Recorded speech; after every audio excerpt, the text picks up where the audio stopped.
Hi! Welcome to மகிழம். நம்மளுடைய முளைக்கட்டிய சத்து மாவுக்கு, அதுக்கப்புறம் நம்ம மத்த ப்ராடக்ட் செய்யறதுக்கெல்லாம் கூட வந்து முழு தானியங்களா இருக்கக்கூடியது எல்லாத்தையுமே வந்து நம்ம முளைக்கட்டிட்டு தான் நம்ம செய்யறது.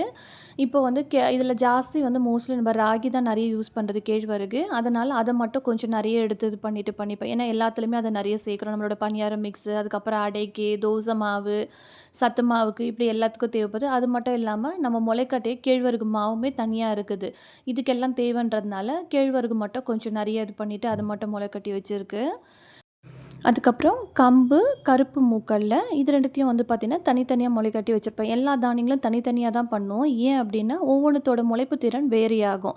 இப்ப பார்க்கறதுக்கு நம்ம குட்டியா இருக்குன்னு நெனைக்கிறோம் இல்லையா? அது பண்ணின்னு கேழ்வரகு, கம்பு, சோளம் இதெல்லாம் வந்து முளைப்பு திறன் வந்து கொஞ்சம் லேட் ஆகும் இது பண்ணின்னு. அது வரத்துக்கு எல்லாமே. பட் ஆனா வந்து மூக்கல்ல, பச்சைப்பயிறு, கருப்பு உளுந்து இதெல்லாம் வந்து கொஞ்சம் சீக்கிரமாவே வந்துரும். பெருசு பெருசா இருக்குது பார்க்கறதுக்கு தானியம். ஆனா வந்து அது கொஞ்சம் சீக்கிரமாவே வந்துரும் மொளச்சு. ஆனா, இந்த வந்து பார்த்தீங்கன்னா, கேழ்வரகு, கம்பு இதெல்லாம் தான் கொஞ்சம் ரொம்ப லேட் ஆகும். குறைஞ்சது நீங்க வந்து பார்த்தீங்கன்னா, ஒரு 3லேருந்து 4 நாளாவது வைக்கணும். அப்பதான் வந்து இப்ப நான் முளைக்கட்டி வச்சிருக்கேன் இல்லையா? அந்த அளவுக்கு வரும் இது பண்ணின்னு. கொஞ்சம் அந்த அளவுக்கு வந்தா தான் வந்து பார்த்தீங்கன்னா, நியூட்ரிஷன் வேல்யூ அதிகமா இருக்கும். அதே மாதிரி கருப்புளுந்தும் வந்து நம்ம நெறையவே வந்து முளைக்கட்டி வச்சிருக்கேன். ஏன்னா, நம்ம கருப்புளுந்து லட்டு செய்றோம். அதுக்கப்புறம் கருப்புளுந்துல கஞ்சியும், களி மாதிரியும் 2மே செய்றோம். அதுக்கும் தேவைப்படுறது.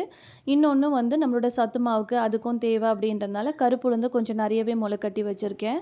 இது வந்து நாட்டு கருப்புளுந்து இருக்கு இல்லையா? அத வந்து பார்த்தா நல்லா இது பண்ணிட்டு ஊற வச்சு அதுக்கப்புறம் முளைக்கட்டி எடுத்துக்கிறது. கருப்புளுந்தே ரொம்ப நல்லது உடம்புக்கு. அதில நம்ம முளைக்கட்டி எடுத்துக்கிறதுனால இன்னுமே ரொம்பவே நல்லது அது.